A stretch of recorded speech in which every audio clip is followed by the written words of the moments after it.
오늘은 귀신에게 영적인 피해를 당하지 아니라면 이렇게 해보세요라는 제목으로 말씀을 전합니다. 영적인 피해를 당하지 않으려면 바르게 알고 행해야 됩니다. 선부장이 사람을 잡는다고 정확하게 알지 못하고 성령인도를 받지 않고 욕심으로 사역을 하면 당하게 됩니다. 항상 성령이 앞서서 이끌어가게 해야 됩니다. 그래야 교활한 영적 존재로부터 자신을 보호할 수가 있습니다.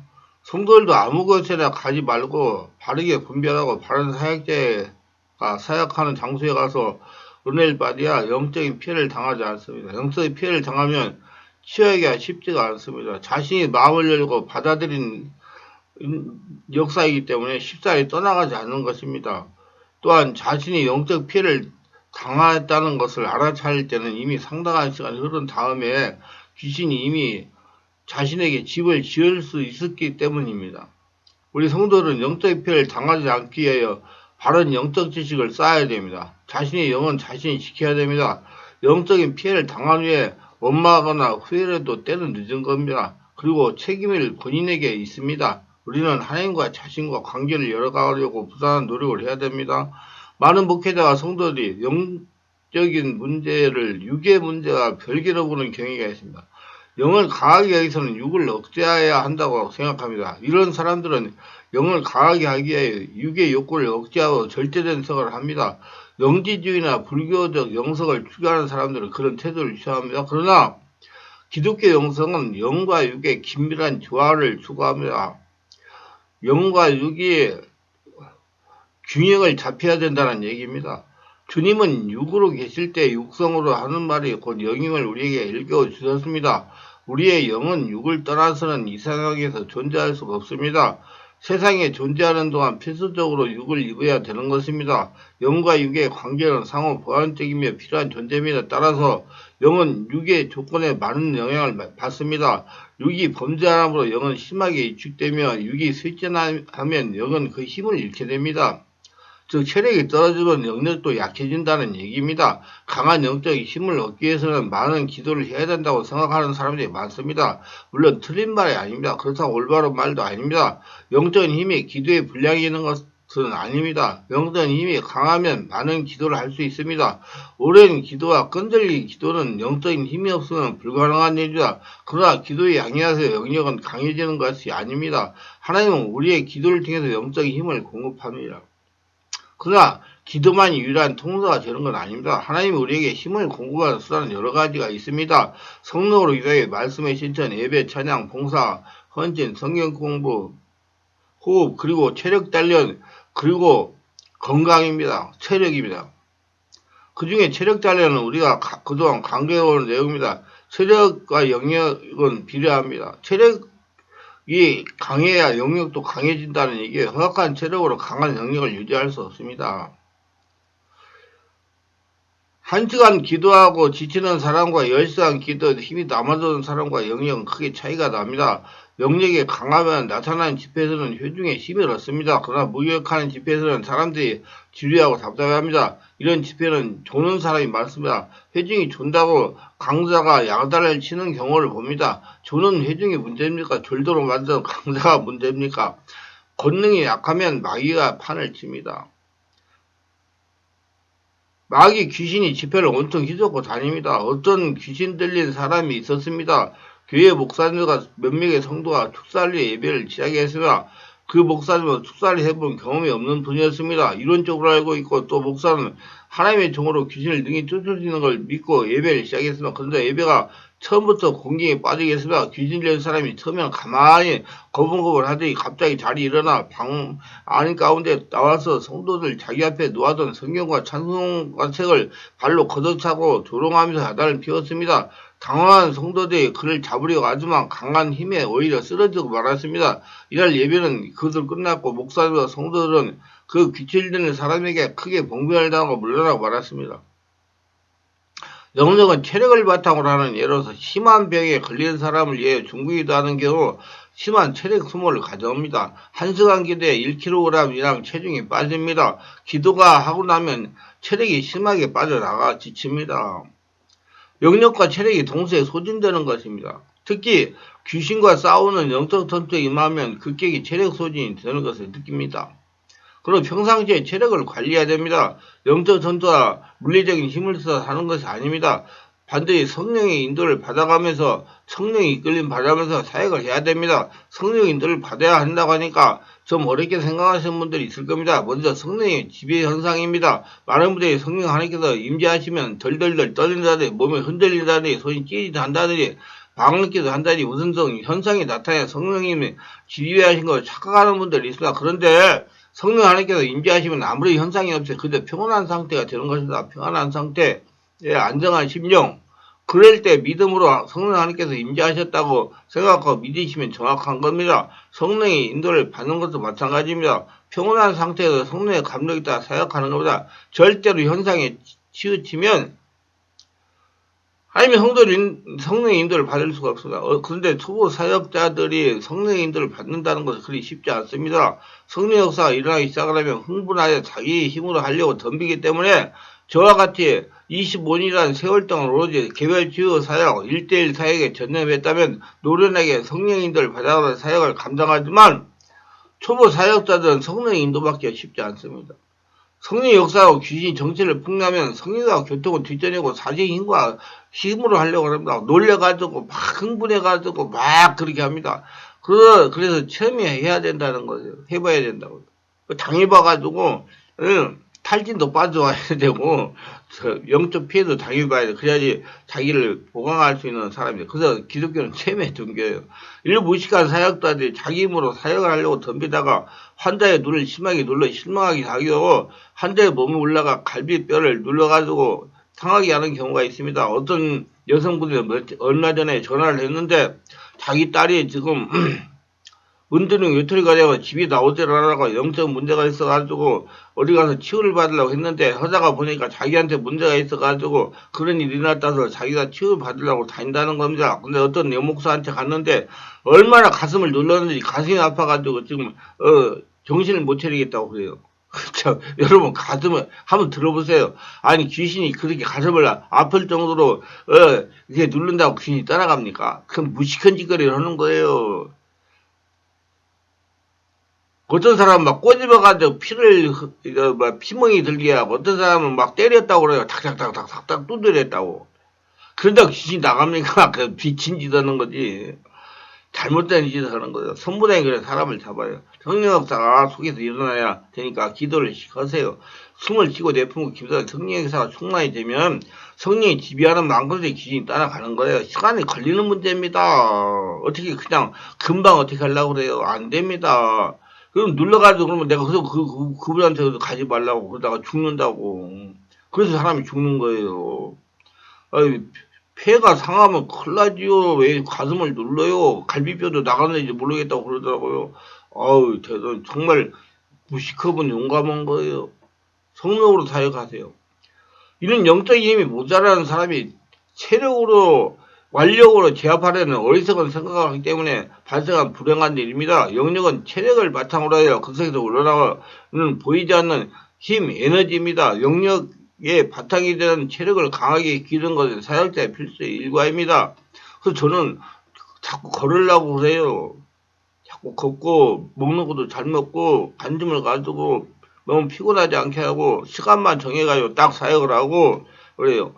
저는 개인적으로 일주일에 5회 정도 워킹을 합니다. 춥건 더웠건 어떤 때는 8km, 어떤 때는 10km 이렇게 컨디션이 좋은 날은 더 워킹을 많이 합니다. 매일 마음으로 기도하면서 꾸준히 기도를 하면서 8km, 1시간 정도 속력으로 워킹을 합니다. 밥 먹고 아침 먹고 걷고 또 오후에 또 시간 내서 걷고 그렇게 해서 워킹을 하니까 영성도 깊어지고 하는 관계도 깊어지고 이게 양덕입니다. 체력도 유지할 수가 있고 체력을 유지해야 돼요, 여러분. 강한 체력을 유지해야만 강한 영역을 소화할 수가 있고 그런 영적 전투에서 승리할 수가 있습니다. 여러분 제가 몸이 약해가지고 비실비실 해보세요. 그런 귀신들 영향을 받는 사람 와가지고 나를 우습게 봐가지고 얼마나 얘가 힘들겠어요. 그러나 영적 힘의 분량은 주님이 주십니다. 체력이 아무리 강하다 해도 주님이 영역을 주시지 않으면 영역을 발휘할 수 없어요. 성령께서 해주셔야 되겠죠. 주님이 주신 영역을 100% 발휘하느냐 없느냐는 체력이 딸려 있습니다.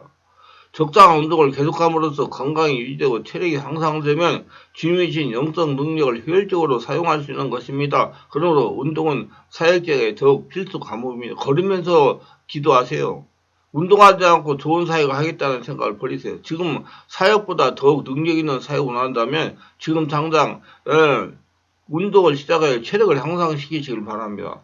체력이 약하다 그러면 몸의 기능이 약하다 그러면 치료도 받으셔야 되고 그 다음에 보약도 드셔야 돼요. 건강해지는 만큼 영적 능력도 크게 나타날 겁니다. 영적 능력은 우리가 추구할 세상은 아닙니다. 그것은 마치 물을 건너기 위해 설치한 다리와 같고 살기 위해 만들어진 집과 같습니다. 영적 능력은 주님이 나타내는 수단이지 우리가 추구할 긍정적 목표가 아닙니다. 내가 능력이 아니고 주님, 내 안에 주인된 주님이 능력이에요. 자기가 없어지면 없어질수록 주님이 강력하게 나타나는 겁니다. 그러나 우리가 이 세상에 사는 동안에 보다 더 아름답고 좋은 집에서 살고 싶은 소망이 누구나 있듯이 주님을 나타내는 방법이 보다 능력있게 나타나는 아름답지 않겠습니까? 이런 점에서 우리는 강한 능력을 소유해야 될 것입니다. 특히 우리의 원수 귀신은 강한 힘을 소유하고 있습니다. 안 보이지만 힘 있는 거예요. 이 귀신과 싸워 이기기 위해서는 우리 주님부터 강한 능력을 받아야 됩니다. 그러면 내가 자꾸 없어져 주님이 앞서가고 성령이 앞서게 해야 돼요. 귀신을 쫓다가 보면 안타까울 때가 많습니다. 강한 귀신을 만나 영적 싸움을 시작합니다. 영적 싸움을 파워게임입니다. 내가 힘이 강하면 귀신이 물러나고 내가 힘이 약하면 귀신은 절대 물러나지 않습니다. 자신에게 주어진 하나님의 능력 한계 안에서 귀신을 쫓을 수 있는 것입니다. 그런데 그 파워게임에서 내 힘이 모자라는 걸 느낄 때가 있었습니다. 그 힘이 차이가 처음에는 많이 안 난다면 문제는 다르겠지만 미세한 차이로 내 힘이 귀신의 힘을 이기지 못하는 경우 인간 힘을 쓰다가 이제 1, 2분만 버티면 귀신이 쫓아낼 수 있는 것 같은데 그 힘이 모자라 귀신을 쫓지 못하는 경우가 있었습니다. 이럴 때는 좀 후회가 막심해지만 지금 이제 깨닫고 보니까 그것도 걱정할 필요가 없어요. 더 다음에 기도해가지고 그 환자가 성령으로 더 충만해지면 그건 떠나가게 돼 있어요. 드러난 거기 때문에 여러분 너무 걱정하지 말고 의기소침하지 마세요. 못 보냈다고. 한 번에 안 돼요. 귀신 들린 사람과 가족에게는 이 문제가 인생 전체에 걸친 절박한 문제입니다. 죽느냐 사느냐 절박함이란 이로 말할 수 없습니다. 이처럼 절실한 문제 앞에서 단 1, 2분의 시간을 지탱할 힘이 없어가지고 결국 귀신을 쫓지 못한 결과를 가져올 때 파생되는 문제가 많습니다. 원래 집중 취하면서 허리가 쑤시고 다리가 혼미해지고 팔과 힘이 없고 다리가 쑤시는 고통과 온몸이 힘이 다 빠져간 탈진하는 것과 같은 힘겨운 미 몰려올 때도 있습니다. 그러나 저의 강력한 체력이 있으니 영적 싸움에 승리하게 됩니다. 그런데 체력이 포기하면 영적인 전쟁에서 패한 것입니다. 그 체력이 소진돼가지고요, 또 피곤해가지고 그냥 자버리면요, 가인눌림 당해요. 귀신이 와서 눌러버려요. 제가 그런 경우를 많이 체험했어요. 그렇기 때문에 저는 그렇게 해가지고 힘이 빠져 늘어지더라도 절대 바로 잠들지 않고 기도를 합니다. 계속 숨을 들이내뿜으면서 아랫배에다 의식을 두고 계속 숨을 들이내뿜어가지고 영력으로 안에 성령으로 충만히 채워요. 그래가지고 어느 정도 이제 채워졌다 그러면 그때 이제 앉아서 잠을 잔다고 봐야 되죠. 숨을 쉬고 내뿜으면서 기도하면서 이제 깜빡 그냥 깊은 게 들어가가지고 쉬는 거니까. 맞선 선수가 자기보다 불과 1km 정도 앞선 선수를 추가하지 못하고 계속 뒤에서만 달리다가 끝내 지치고 마는 것을 보는 경우가 있습니다. 약간의 차이는 마라톤에서 결국 따라잡을 수 없는 절대적인 힘의 우위가 되는 겁니다. 이처럼 영적 전투에서도 마찬가지입니다. 나는 마라톤 하면서 수없이 쉬고 싶은 유혹을 받습니다. 그러나 이럴 때마다 귀신 들린 사람을 생각하며 제가 실패한 사람들을 떠올리면서 이를 악물고 달립니다. 이렇게 달리면 목표를 이룹니다. 숨이 턱이 차고 심장이 머릴 것 같은 힘든 고비를 넘기면 호흡도 편안해지고 기분도 상쾌해지면서 얼마 전에 달리게 됩니다. 근데 저는 그 사역을 할 때 절대 환자가 기도를 해가지고 성령 충만할 때 사역을 하는데요. 그렇게 해도 시간이 걸려야 되고 서 있어야 되고 이렇게 명령을 해야 되고 말을 해야 되고 해야 되기 때문에 체력이 없어서는 안 됩니다. 체력을 길러야 돼요.